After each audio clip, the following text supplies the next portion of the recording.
Welcome to the closing ceremony for our first annual BWTLink Design Challenge, titled Slide Conservation. We wanted to start off first by re-emphasizing the vision we are trying to create with the introduction of this challenge. In the world of first, a repeated element is the idea of designing for the real world. And to be accomplished in the realm of such real-world design, it is important to be able to incorporate such industrial design perspectives on both a large mechanism scale as well as the fine, minute implementation scale. Sometimes the latter gets overlooked as it isn't as flashy in nature, but that in no way detracts away from its cruciality, and this design challenge is our attempt at reminding us all of that significance. We've received numerous ideas of potential solutions towards slide conservation throughout the challenge period, but the majority of them came out to be overcomplicated and or ineffective. And although they make an attempt in solving the problem at hand, they unfortunately fell short of our requirements and hence were unqualified for scoring. But regardless, it is amazing to see you all make bold attempts drawing upon industrial design principles to improve certain nuances of our everyday mechanisms. And if there's any takeaway to be had from these past few months, it's to not look upon seemingly trivial issues with disdain and also never to get discouraged to tackle a problem of this nature. Now, with the fundamental reasoning of the challenge explained, we wanted to showcase our solution to this year's theme. But before we get into the details, we must recognize that, as always, there isn't a correct answer to any prompt like the one of slide conservation.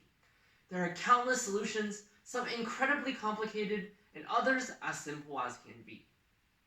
And more or less all of which have their own pros and cons to why such a design might be considered and beneficial. By that standard, we aren't saying this solution of ours is perfect in any means, but it hopefully provides some insight on how we hope the challenge inspired you all to think in designing for slide conservation. The basic premise of our design is simple.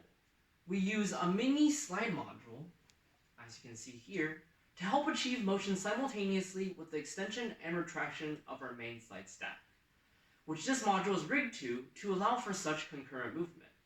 With this, you can either secure the outer segment in place and move the inner stroke with this demo, or vice versa, to secure the inner segment and move the outer slide, as you can see here, depending on your use case. This sort of mechanism can be used to effectively achieve passive motion as intended in this year's slide conservation challenge, as well as active motion for certain use cases that require independence in the two moving segments. Interestingly enough, the blueprint of our passive solution can be seen in the first iterations of High Definition's Freight Frenzy robot, which was designed back in 2021. As I previously explained, as the main slide stack extends and retracts, the mini slide module at the start is also rigged so that it slides up and down accordingly.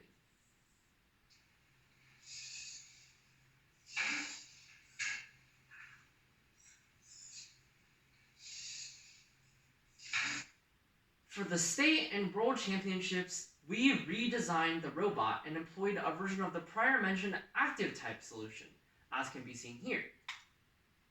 This allows for us to extend our delivery cup out regardless of how far our outtake slides were extended. And to make this type of design more accessible, we are excited to unveil this new sliding module. To close out, remember to stay innovating always and forever. And most importantly, have a wonderful season of Center Stage, and we will see you soon. Bye-bye!